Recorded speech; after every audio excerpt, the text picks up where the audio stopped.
दोस्तों, इजरायली हमले के खिलाफ जंग में कुदा हिजबुल्लाह अत्याधुनिक हथियारों से इजराइल पर हमले कर रहा है।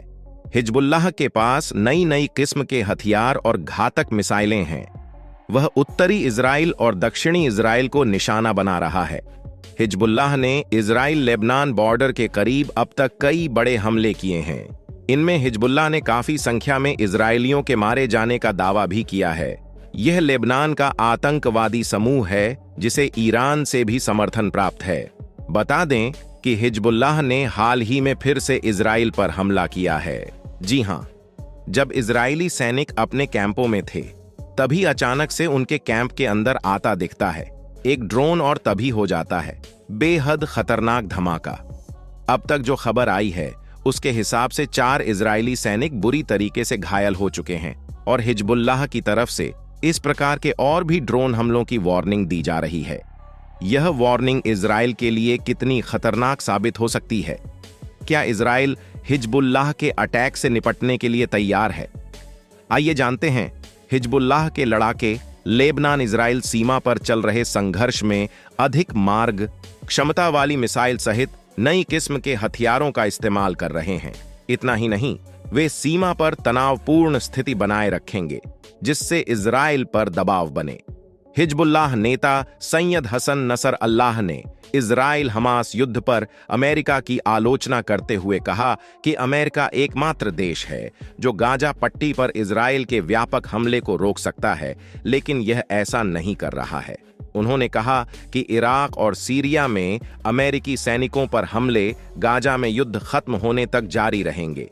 इन हमलों को लेकर अमेरिका ने कहा है कि 40 से अधिक रॉकेट और आत्मघाती ड्रोन हमले हुए हैं। दोस्तों, हिजबुल्लाह ने जिस ड्रोन से इजराइल पर हमला किया उस ड्रोन का नाम अबाबील 2 बताया जा रहा है।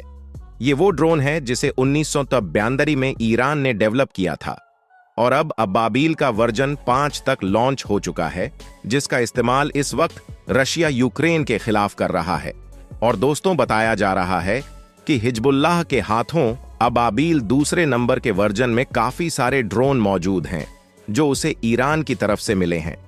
और हिजबुल्लाह ने इन सभी ड्रोन इजरायली कैंपों के अंदर बैठे सैनिकों को टारगेट करने के लिए किया था। दोस्तों, अमेरिका की एक इंटेलिजेंस रिपोर्ट इजराइल को थोड़ा परेशान कर सकती है। अमेरिका के खुफिया अधिकारियों की माने तो रूस का private military group Wagner Lebanon के आतंकी संगठन हिजबुल्लाह के साथ हाथ मिला सकता है। इंटेलिजेंसी की माने तो रूस के यह भाड़े के सैनिक हमास के खिलाफ इजराइल के युद्ध में दूसरा मोर्चा खोलने के लिए हिजबुल्लाह की मदद कर सकते हैं। रिपोर्ट में दावा किया गया है कि वैगनार लेबनान के इस आतंकी संगठन को एक एयर डिफेंस सिस्टम देने की योजना बना रहा है। अमेरिका के इंटेलिजेंस विभाग के हवाले से अखबार वॉल स्ट्रीट जर्नल ने लिखा है कि वैगनार समूह हिजबुल्लाह को रूस के खतरनाक एस-बाइट सिस्टम देने का मन बना रहा है। हिजबुल्लाह इसका इस्तेमाल इजरायली हवाई हमलों को रोकने के लिए कर सकता है। हालांकि अभी तक इस मिसाइल सिस्टम की डिलीवरी नहीं हुई है। आशंका यह भी जताई जा रही है कि अगर हिजबुल्लाह के पास यह मिसाइल सिस्टम आ गया तो वह उसे गाजा में मौजूद हमास आतंकियों को भी दे सकता है।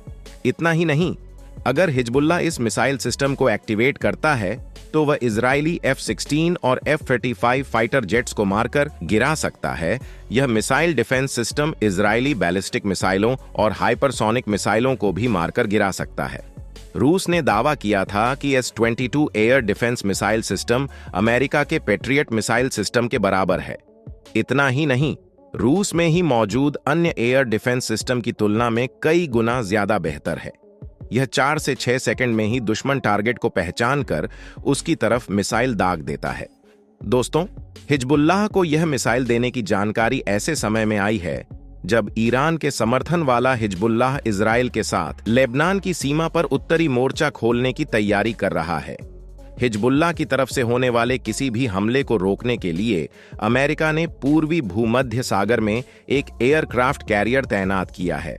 लेकिन आपको बता दें कि हिजबुल्लाह के पास ऐसे रॉकेट हैं जो इजराइल के किसी भी हिस्से को टारगेट कर सकते हैं। इसका अपना सशस्त्र विंग है जिसमें 1 लाख से ज्यादा लड़ाके बताए जाते हैं, जो लेबनान की औपचारिक सेना से भी ज्यादा ताकतवर है।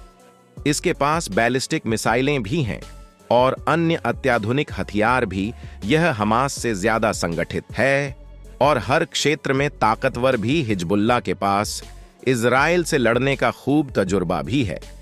इसके पास सबसे घातक आत्मघाती दस्ते हैं। गोरिल्ला युद्ध में इसके लड़ाके माहिर बताए जाते हैं। अभी तक इजराइल और हिजबुल्लाह दोनों घातक तरीके से आमने सामने नहीं आए हैं। चुनौती यह भी है कि अगर हमास और हिजबुल्लाह दोनों एक साथ पूरी ताकत से सक्रिय हुए तो इजराइल दबाव में भी आ सकता है, भले ही वह अभी तक सारे युद्ध जीतता आया है। इस बीच ईरान भी इजराइल हमास के बीच चल रहे संघर्ष को लंबा होते देख रहा है। ऐसे में जानना जरूरी है कि ये दोनों संगठन किस तरह दुनिया के लिए आतंकी होने के बावजूद अपने और अपनों के लिए महत्वपूर्ण है। हिजबुल्लाह आज तक कभी भी फिलिस्तीनी धरती के लिए, वहां के लोगों के लिए इजराइल से नहीं लड़ा, जबकि हमास की सारी लड़ाई फिलिस्तीन पर ही केंद्रित है। हमास इजराइल के वजूद को ही अस्वीकार करता है, इसलिए इजराइल पर कब्जे तक वह संघर्षरत रहने के प्रति संकल्पित है। वह जब भी इजराइल से लड़ता है या पूर्व में लड़ा है तो सिर्फ दक्षिण लेबनान में उसके हस्तक्षेप को रोकने के लिए, इसीलिए वह अभी तक सीधी लड़ाई में नहीं आया है। हमास के हमले के बाद उसने जो भी हमले किए हैं वह सिर्फ शेवा फार्म्स पर ही रॉकेट दागे हैं, जो इजराइल ने सीरिया से छीना है। लेबनान का यह संगठन भले ही 1980 में इस रूप में सामने आया हो, लेकिन इससे जुड़ी विचारधारा पहले से प्रचलित है। यह लेबनान के शिया बहुल इलाकों में अपना खासा प्रभाव रखता है। यह देश की राजनीति में भी सक्रिय है और सामाजिकता में भी जुटा दिखता है।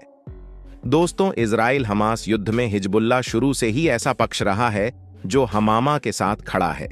हिजबुल्लाह ऐसा सैन्य संगठन है जो ईरान से पोषित है और वह फिलिस्तीन के समर्थन और इजराइल के खिलाफ लड़ाई लड़ रहा है।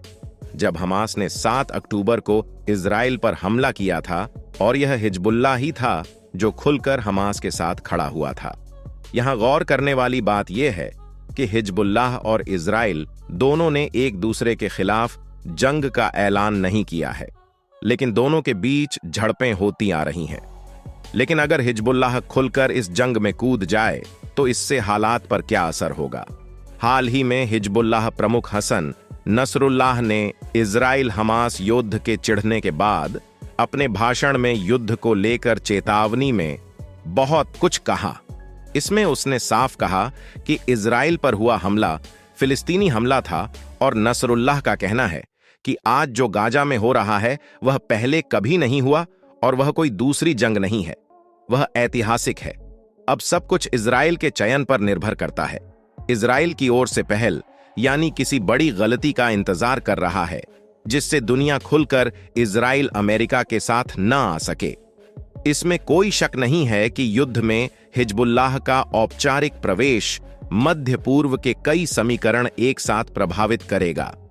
इजराइल का यह युद्ध आतंकवाद के खिलाफ है। इस युद्ध की शुरुआत संगठन हमास की ओर से की गई थी। अब नेतन्याहू ने तय कर लिया है कि इस युद्ध को खत्म इजराइल ही करेगा।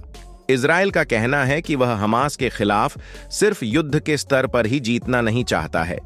इजराइल जंग के साथ साथ विश्व स्तर पर रणनीतिक तौर पर भी वो बढ़ना चाहता है। ऐसे में इजराइल की सेना ने कोई जल्दबाजी दिखाने से परहेज किया है, जिसे हमले के बारे में अपने पक्ष को विश्व के सामने मजबूती से रखा जाए। हमास और हिजबुल्लाह से निपटने की रणनीति और विश्व के सामने रखने के लिए अपना पक्ष मजबूत करने की समझ के अलावा भी कुछ कारण हैं जिससे इजराइल ने गाजा में हमले के लिए देरी की है। इसमें आम नागरिकों पर हमले को लेकर विश्व भर के देशों की चिंताएं शामिल हैं। गाजा में अब तक इजराइल की कार्रवाई में 1 लाख से ज्यादा मौतों का दावा हमास कर रहा है। गाजा में आम लोगों के नुकसान पर विश्व के कई देशों ने चिंता जताई है। गाजा में इजराइल के नागरिकों के फंसने और हॉस्टेस होना और फिलिस्तीनी हुए सारे युद्ध जीतता आया है। लेकिन अब हमास और हिजबुल्लाह ने भी अपनी ताकत बढ़ा दी है। अगर दोनों एक साथ हमलावर हुए तो इजराइल के सामने न केवल मुश्किलें आ सकती हैं, बल्कि यह युद्ध वास्तव में लंबा चल सकता है, ठीक रूस यूक्रेन की तरह। इस पर आपकी क्या राय है? हमें ज़रूर बताइएगा। साथ ही ये वीडियो पसंद आया हो तो लाइक करें, शेयर करें, चैनल को सब्सक्राइब करके बेल आइकन को प्रेस करना ना भूलें।